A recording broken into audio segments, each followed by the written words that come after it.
Salut à tous. Alors aujourd'hui je vous propose la présentation d'une nouvelle petite réplique, réplique que j'ai achetée récemment. C'est donc un Walther PPKS de chez Tokyo Marui dans la gamme des répliques qu'ils appellent Gindan.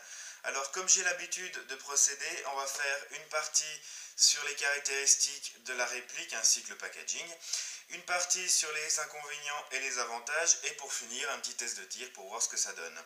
Donc on attaque sans plus tarder les caractéristiques de cette réplique. Alors, pour les caractéristiques, on va commencer par s'intéresser à la boîte. Donc une boîte de conception totalement en carton, avec quelques informations dessus. Donc on voit une très belle illustration, une très belle photo de la réplique. On a la marque Tokyo Marui, on a le nom de la réplique, donc Police Pistol SS, quelques détails qui nous disent que la réplique a une belle qualité, que le système de tir est en double action et qu'il y a un hop-up. D'ailleurs, on a le logo ici, hop-up. Pour le reste, on a beaucoup d'informations qui sont répétées d'un peu de tous les côtés de la réplique. Des informations au dos de la boîte, mais malheureusement, tout est en japonais, donc pour vous les traduire, je vais aller apprendre le japonais, puis on verra après. On peut ouvrir la boîte déjà avec le battant qui est ici. Hop, on a des informations et des illustrations qui sont répétées ici. Et on a comme ça un premier visuel sur la réplique. Elle est protégée là par un morceau de plastique transparent. Mais on a déjà un premier visuel sur la réplique, donc ça fait vraiment une présentation qui est super sympa, qui est très très jolie. Moi j'aime beaucoup, je me suis dit en le recevant que limite la boîte devait valoir plus cher que la réplique. À l'intérieur de la boîte, hop, on va sortir ce qu'il y a dedans. Hop. Donc à l'intérieur de la boîte on a un bloc de polystyrène. Là derrière, tout caché, on a quelques petites documentations sur les règles de sécurité, on a un truc sur le fonctionnement de la réplique, on a là des petites cibles pour tirer dessus avec la réplique. Le tout est tout rédigé en japonais, donc même pas de version anglaise, c'est un petit peu dommage. Mais bon, il faut quand même pas avoir bac+12 pour apprendre à se servir de cette réplique, donc c'est encore pas très très grave. Ensuite, donc ici, on a un petit sachet de Bibis Tokyo Marui 0,12 grammes. 0,12 grammes. J'en ai déjà utilisé, il y en a un peu plus que ça. Il doit y avoir à peu près entre 100 et 200 billes dans le sachet à la base. On a ensuite la réplique. Hop, hop. Donc on a ensuite la réplique qui vient avec son petit bouchon rouge, comme assez souvent. Hop, qui d'ailleurs est assez serré. Alors, parlons un peu de cette réplique, donc que vous allez pouvoir acheter pour un prix d'environ 19 $ sur un shop asiatique tel que Iobi Asia. Et moi je l'ai acheté en France, je l'ai acheté sur le site Airsoft Entrepôt. D'ailleurs je les remercie pour leur envoi de qualité très rapide et pour le prix aussi. Parce que sur Airsoft Entrepôt je l'ai payé 9,90 € plus 5 € à peu près de frais de port. Donc le tout m'est revenu moins cher que le prix de base sur Iobi Asia. Donc c'est quand même rare de pouvoir trouver un produit moins cher en France que sur un site asiatique. Donc merci Airsoft Entrepôt. C'est quand même bien.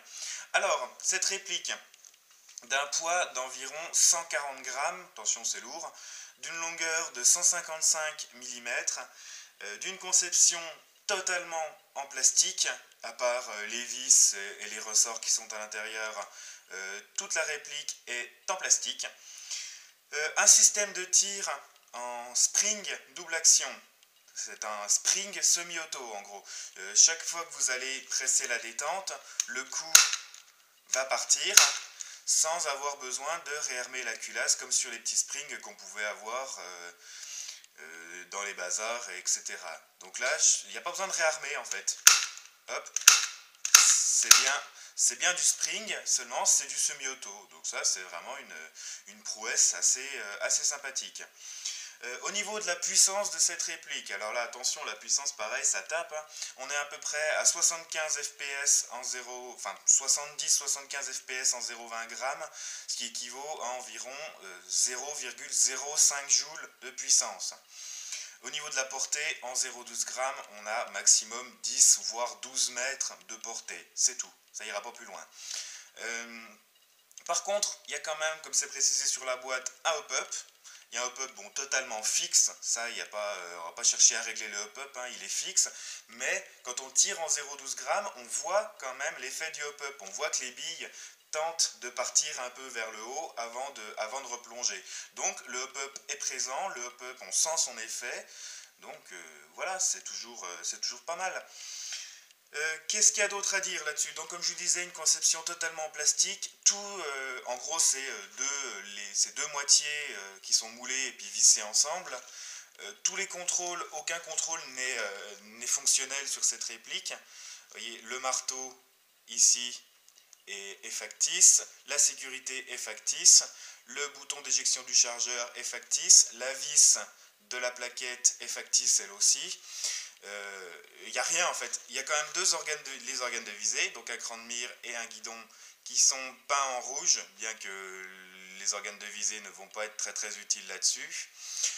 Comme je vous disais, donc le bouton d'éjection est factice. Pour retirer le chargeur, c'est tout simple, hein, on l'attrape et on tire. Et c'est grâce à cette petite patte ici que j'ai déjà dû réparer que le chargeur reste en tension et reste coincé dans la réplique. Donc ce chargeur, pareil, totalement en plastique, avec un indicateur de munitions. Et on va mettre les billes par ici. On a une contenance d'environ entre 15 et 18 billes. C'est pas facile de savoir exactement parce qu'il y a toujours quelques billes qui vont rester dans la réplique parce qu'il faut qu'elles soient en tension avec leur sort pour être propulsées dans le mécanisme. Hop, au niveau des marquages que l'on peut trouver sur cette réplique, donc tous les marquages sont fantaisistes, hein, il n'y a pas de vrai marquage sur la réplique. On a sur la poignée, à la place de Walter, c'est marqué Waffen, ça doit être une histoire de licence, ils n'ont pas dû avoir les droits pour faire un vrai modèle.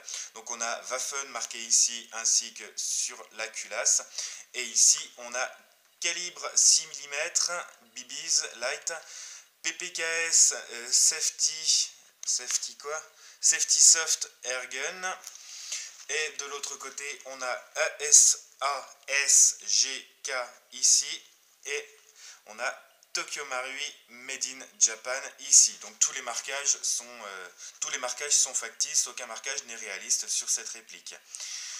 Voilà, bien sûr, fenêtre d'éjection factice, elle aussi. Il n'y a rien qui bouge, en gros, mis à part le chargeur et la détente, il n'y a rien qui bouge. Hein.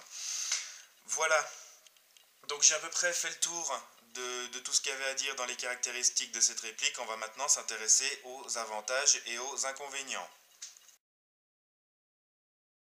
Donc, dans les inconvénients de cette réplique, on va quand même pas, on va pas chipoter sur les inconvénients parce que voilà, ça vaut 10 € sur Airsoft Entrepôt, là ça vaut 10 €. Par contre, détail au niveau définition, vous voyez ici, la belle petite marque de moule, j'ai essayé d'y remettre à peu près droit, je vais y remettre un petit peu de peinture pour plus que ça se voit. Voilà, les finitions de la réplique sont vraiment top pour le prix que ça vaut. Et on a cette grosse marque là toute moche. C'est un petit peu dommage, ça m'a un peu choqué sur le coup, c'est dommage. Les marquages fantaisistes, c'est encore pas ça qui me dérange le plus. Ce qui me dérange au niveau des marquages, c'est ça. Marqué Waffen.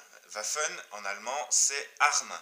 Marqué arme sur une réplique, je trouve ça un peu mal placé. Je trouve ça vraiment dommage. Limite, ils auraient marqué Tokyo Marui de la même façon que c'est marqué Walter. Ça aurait été un peu plus intelligent que mettre arme. Voilà. Après, les autres marquages, voilà, on s'en fout un peu. C'est à peu près tout. Je vais rajouter un inconvénient, la fragilité du chargeur. Vous voyez que j'ai dû réparer déjà moi un petit peu la petite patte qui est là. J'ai dû y mettre un petit point de colle et mettre un morceau de scotch derrière pour que ça le maintienne en tension et puis qu'il reste bien dans la réplique, parce que moi il a tendance à ne plus tenir, alors que je l'ai déjà pas beaucoup utilisé. Donc vraiment faire attention au chargeur, c'est du plastique, hein, c'est fragile. Voilà. Ensuite, on va parler des avantages. Les avantages, on peut quand même noter la finition. Il est assez beau, on va dire. Pour un machin qui vaut 10 balles, c'est quand même joli, les finitions sont bien. On voit la marque de séparation des deux pièces, mais mis à part ça, il n'y a pas de peinture qui dégouline, il n'y a rien du tout, quoi. Les finitions sont vraiment top. On peut noter donc son prix, hein, même 19 $. Bon, après, il faut payer les frais de port et certainement les frais de douane. Mais 9 euros, je vous ai dit, il m'a coûté à peu près 15 € avec les frais de port sur Airsoft Entrepôt. Donc c'est vraiment pas cher, quoi. Au niveau des performances, déjà le système de tir sans avoir besoin ni de gaz, ni de batterie, ou avoir besoin de réarmer la culasse, c'est top, quoi. C'est unlimited power, quoi. Une puissance très faible. Je vous montrerai dans le test de tir la puissance, donc 0,05 joules, c'est vraiment très très faible. Et malgré ça, on a quand même presque 12 mètres de portée.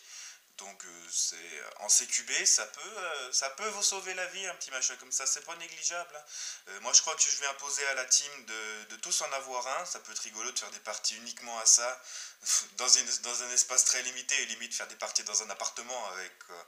Et ça peut être vraiment rigolo de se foutre sur la gueule avec ça, juste avec ça. Après le cacher dans une poche et puis le sortir en tant que baroud d'honneur un peu, ça peut être rigolo. Donc en avantage, je vais mettre aussi le packaging. Je vous montrerai la boîte tout à l'heure. La boîte qui est vraiment très très bien foutue, qui est vraiment top. Voilà, qui tombe d'ailleurs. C'est du Tokyo Marui. La qualité est vraiment top, mis à part le chargeur et puis la petite marque pas très très jolie. Voilà. Donc c'est un jouet. On va dire c'est un jouet. C'est même plus une réplique à ce niveau-là, c'est plus un jouet. Voilà, c'est tout ce que j'ai à dire là-dessus. Donc on va faire, sans plus tarder, un petit test de tir. Alors, pour le test de tir, je vais déjà faire un petit truc pour vous montrer que la puissance est vraiment très très faible. Donc voilà, il n'y a rien de mieux. Hop. Voilà, vous voyez que ça picote, ça picote à peine, il n'y a rien pratiquement. Donc vous voyez que la puissance est vraiment très très faible. J'hésite pas à me tirer dans la main à 10 cm pour vous montrer que la puissance c'est 3 fois rien, quoi. On va faire un petit test de tir à peu près à 10 mètres pour voir ce que ça donne.